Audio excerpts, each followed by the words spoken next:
ಹೀಗೆ ಒಂದು ದಿನ ಅಗಸ್ತ್ಯ ಹಾಗೂ ಚೇತನ್ ಒಂದು ಅಂಗಡಿಯ ಬಳಿ ಕಾಫಿ ಕುಡಿಯುತ್ತಾ ಕುಳಿತಿದ್ದರು. ಅದೇ ತಕ್ಷಣ ಕಾರ್ ಒಂದು ಸರ್ರಂತ ಬಂದು ಆ ಅಂಗಡಿಯ ಮುಂದೆ ನಿಂತಿತು. ಅಗಸ್ತ್ಯ ಹಾಗೂ ಚೇತನ್ಗೆ ಕಾರ್ನಲ್ಲಿ ಬಂದಿರುವವರು ಯಾರಿರಬಹುದು ಎಂಬ ಕುತೂಹಲ ಮೂಡಿತು.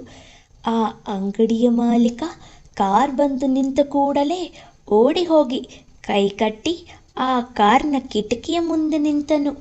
ಕಾರ್ ಕಿಟಕಿ ತೆರೆದು ಕಾರ್ನಲ್ಲಿ ಇದ್ದ ವ್ಯಕ್ತಿ ಏನನ್ನೋ ತರಲು ಹೇಳಿದರು.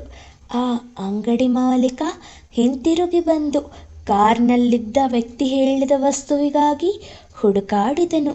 ತುಂಬ ಹೊತ್ತಾದರೂ ಆ ಅಂಗಡಿಯ ಮಾಲೀಕ ಬಾರದಿದ್ದನ್ನು ನೋಡಿ, ಅಣ್ಣ ಇನ್ನೂ ಎಷ್ಟೊತ್ತು ಎಂದು ಕಾರ್ನಿಂದ ಇಳಿದು ಕೇಳಿದಳು ಒಂದು ಹುಡುಗಿ. ಆ ಹುಡುಗಿಯನ್ನು ನೋಡಿದ ಚೇತನ್, ಸರ್ ಇವಳೇ ಕಿರಣ್ ಎಂದು ಅಗಸ್ತ್ಯನಿಗೆ ಹೇಳಿದನು. ಅಗಸ್ತ್ಯ ಕುತೂಹಲದಿಂದ ಆ ಹುಡುಗಿಯ ಕಡೆ ನೋಡಿದನು. ಬಹಳ ಸುಂದರವಾದ, ಸೊಗಸಾದ, ಮುದ್ದಾದ ಹುಡುಗಿ ಕಿರಣ. ಅವಳನ್ನು ನೋಡಿದ ಅಗಸ್ತ್ಯ ಮೈಮರೆತು ನಿಂತನು.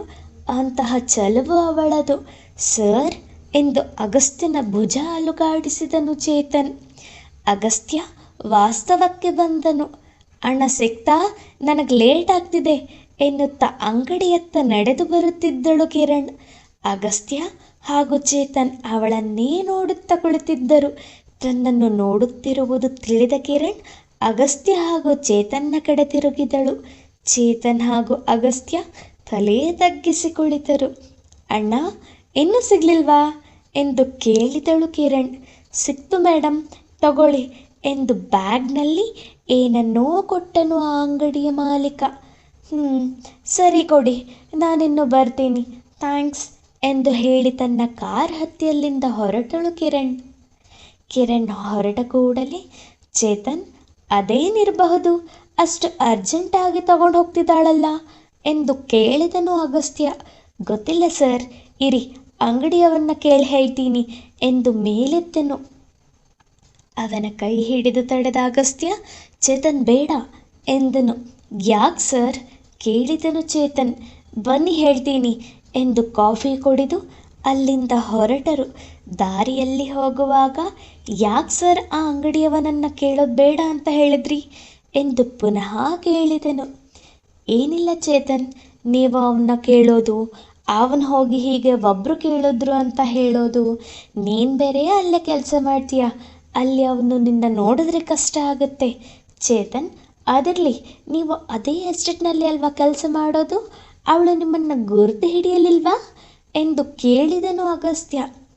ಸರ್, ನಂತರ ತುಂಬ ಜನ ಕೆಲಸ ಮಾಡ್ತಾರೆ, ಮೋಸ್ಟ್ಲಿ ನನ್ನ ಅವಳು ನೋಡಿಲ್ಲ ಅನಿಸುತ್ತೆ ಎಂದನು ಚೇತನ್. ಓಕೆ ಚೇತನ್, ಹೇಗಾದರೂ ಅವಳ ಪರಿಚಯ ಮಾಡ್ಕೊ, ಅವರ ಅಪ್ಪನ ಬಗ್ಗೆ ಏನಾದರೂ ವಿಷಯ ಗೊತ್ತಾಗಬಹುದು ಎಂದನು ಅಗಸ್ತ್ಯ. ಸರಿ ಸರ್ ಎಂದನು ಅಗಸ್ತ್ಯ. ಮರುದಿನ ಬೆಳಿಗ್ಗೆ ಚೇತನ್ ಎಂದಿನಂತೆ ಎಸ್ಟೇಟ್ಗೆ ಕೆಲಸಕ್ಕೆ ತೆರಳಿದನು. ಎಸ್ಟೇಟ್ ಗೇಟ್ ಬಳಿ ಕಿರಣ ನಿಂತಿದ್ದಳು. ಅವಳು ತನಗಾಗಿ ಕಾಯುತ್ತಿದ್ದಾಳೆ ಎಂದು ಚೇತನ್ ಊಹಿಸಿರಲಿಲ್ಲ. ತನ್ನ ಪಾಡಿಗೆ ತಾನು ನಿಂತಿರಬಹುದು ಎಂದುಕೊಂಡು ಒಳ ಹೋದನು. ತನ್ನನ್ನು ನೋಡಿ ಹಾಗೇ ಹೋದ ಚೇತನ್ನನ್ನು ನೋಡಿ, ಹೆಲೋ ಚೇತನ್, 1 ನಿಮಿಷ ಎಂದಳು.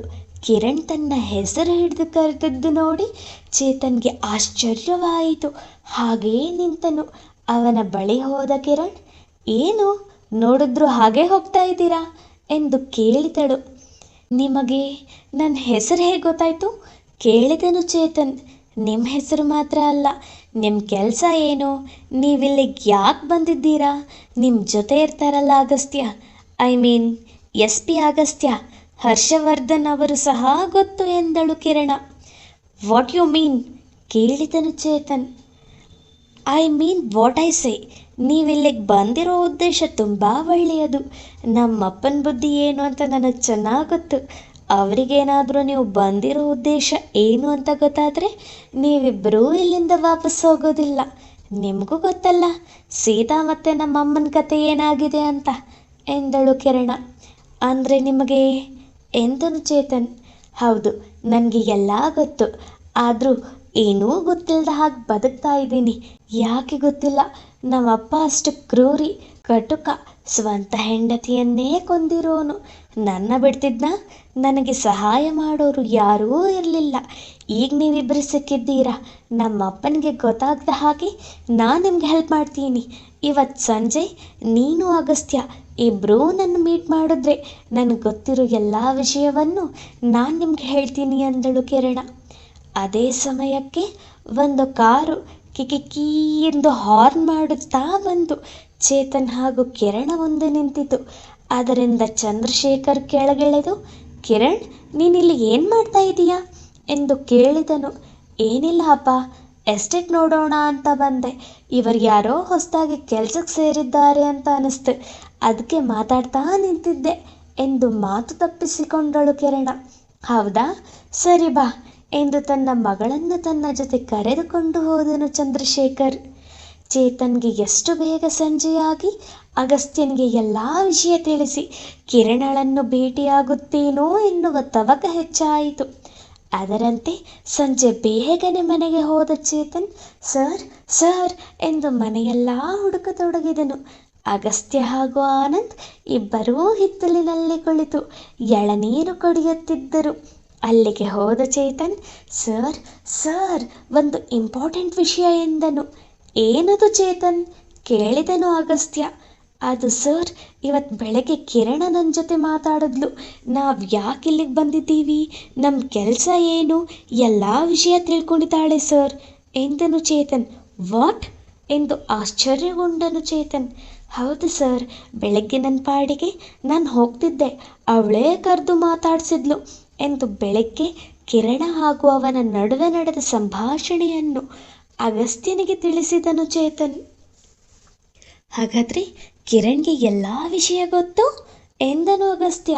ಹೌದು ಸರ್, ನಾವು ಅವಳಿಗೆ ಕೋಆಪ್ರೇಟ್ ಮಾಡಿದ್ರೆ ನಮಗೆ ಎಲ್ಲ ವಿಷಯ ಗೊತ್ತಾಗುತ್ತೆ ಎಂದನು ಚೇತನ್. ಬಟ್ ಚೇತನ್, ಒಂದು ವಿಷಯ ಗಮನಿಸಿ, ಅವಳಿಗೆ ಎಲ್ಲ ವಿಷಯ ಗೊತ್ತಿದ್ರೂ ಚಂದ್ರಶೇಖರ್ ಅವಳಿಗೆ ಏನೂ ಮಾಡಿಲ್ಲ. ಅದು ಅಲ್ಲದೆ ಅವಳನ್ನು ತುಂಬ ಜೋಪಾನ ಮಾಡ್ತಿದ್ದಾನೆ. ಹೇಗಂದರೆ ಅವಳು ನಿಮ್ಮ ಜೊತೆ ಮಾತಾಡ್ತಾ ಇದ್ದಿದ್ದು ಅವನಿಗೆ ಇಷ್ಟ ಇಲ್ಲ.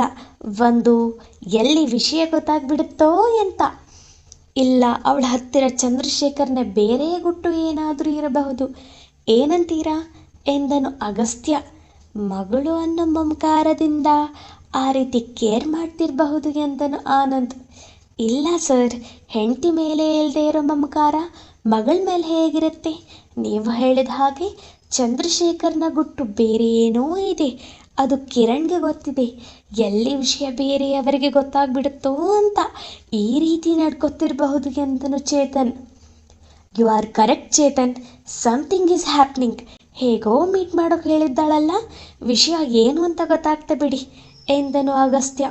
ಹಾಗಾದರೆ ಕಿರಣ್ನ ಮೀಟ್ ಮಾಡೋಕೆ ಹೋಗೋಣ ಸರ್ ಎಂದು ಕೇಳಿದನು ಚೇತನ್. ಹೌದು ಚೇತನ್, ನಡೀರಿ ಈಗಲೇ ಹೋಗೋಣ, ಹೇಗೋ ಟೈಮ್ ಆಗ್ತಾ ಬರ್ತಿದೆ. ಆನಂದ್, ನೀನು ಇಲ್ಲೇ ಇರು, ಅಲ್ಲಿ ನಮಗೇನಾದರೂ ತೊಂದರೆ ಆದರೆ ನಿನಗೆ ಫೋನ್ ಮಾಡ್ತೀವಿ ಎಂದನು ಅಗಸ್ತ್ಯ. ಆಯಿತು ಅಗಸ್ತ್ಯ ಎಂದನು ಆನಂದ್.